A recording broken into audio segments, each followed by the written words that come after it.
Since his introduction to the comic book world in the early spring of 1940, the Joker has proven himself to be one of Batman's greatest foes and a fan favorite. Though portrayed numerous times by various different actors, illustrators, and voice talents, one of the most notable performances was that of Heath Ledger in 2008's The Dark Knight. It was this performance that awarded him the Film Academy's only ever posthumously given Best Supporting Actor award. It was this version of the Joker that was designed by director and co-writer of the film, Christopher Nolan.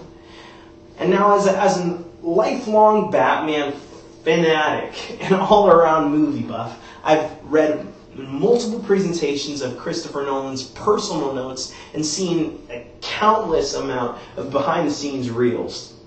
But the information that I'll be giving you guys today can all be found in Jody Duncan's book, The Art and Making of the Dark Knight Trilogy. But before I do that, you may be asking, why does this matter? This doesn't interest you. You're not a comic book nerd. Well, you have to understand that this film has completely changed the way comic book films are made. It has introduced a new level of reality, grittiness, and frankly fear that has spilled over into all the more recent comic book films that are being made. And being that our country's greatest global export is entertainment, and most of those entertainment films are comic book films, we could probably say that this film has revolutionized the global mythology of our generation. So where does this revolution come from? Well, in Duncan's book, she explains how Nolan consciously made changes that would reimagine this otherwise iconic character. He did this by withholding the character's origin, changing his physical features, and making him an all-around more gritty and frankly filthy looking villain. Firstly, Nolan withheld the Joker's origin. In other versions of the comic book, cartoons, and even films, the Joker has been explained as being a failed comedian or a mobster gone rogue. According to Duncan, Nolan said that this would make the character almost relatable to the audience. He didn't want to give an origin because he claimed it was more terrifying to not be able to understand this otherwise maniacal villain. Batman would not be able to beat what he did not understand. And so the Joker tells many different origin stories, and by the end of the film, the audience realizes that more likely than not, none of these stories are true. Next, Nolan changed the physical features of the Joker. In comics, cartoons, and again, other movies, the Joker has been shown as being very frozen into this grin face. This grin face, as explained in other cases, was caused by radiation exposure or a chemical mistake. Nolan not only realized that this was unrealistic, but he also had a desire to make this imaginable, to make this attainable, this face. So he gave him these now iconic laceration scars on his face that almost make out a smile. And behind it is the genius of the design. According to Lindy Hemming, who was the costume designer on the film, his appearance tells a story. There are multiple phases to his physical appearance.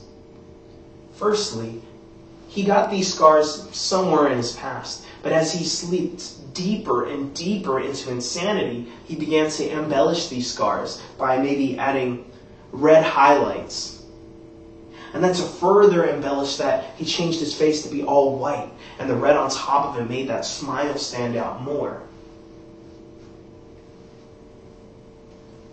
And Nolan intended this, so that way the already fearsome picture of this Joker character would have a story to it and become more terrifying to audiences.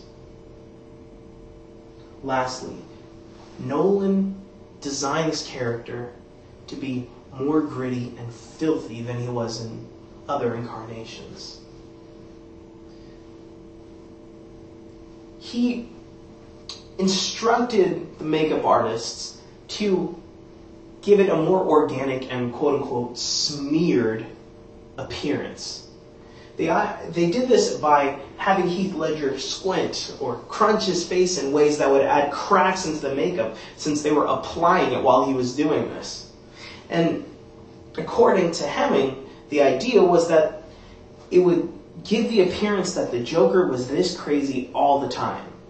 He never took off his makeup. He never reapplied it. At least he only did in very, very rare occasions. And the implication is that he is always crazy. He sleeps in this makeup. He eats in this makeup. He never takes it off.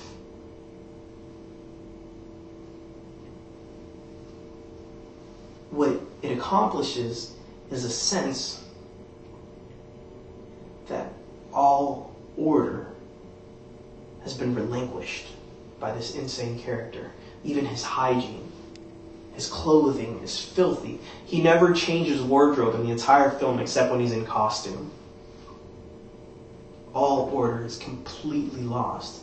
This is a complete reimagining, purposefully done by Nolan. Nolan reimagined this Joker character by withholding his origin, by changing his physical features, and making him a gritty, a filthy looking character. And since this film, new incarnations of the character have adopted this model as established in The Dark Knight. Whereas before it was revolutionary, now it is the standard. In comics like The Joker by Botticelli, and Scars as shown in Arkham Asylum, or the paint done as shown in even some children's toys, we've come to see that Nolan's successfully created a new icon, whereas there's a new understanding and recognition of a character that's existed since the 40s, but this new revolution is now a new icon, and from here on out, it will be a timeless incarnation, version, and interpretation of this classic character that's existed for over 80 years. Thank you.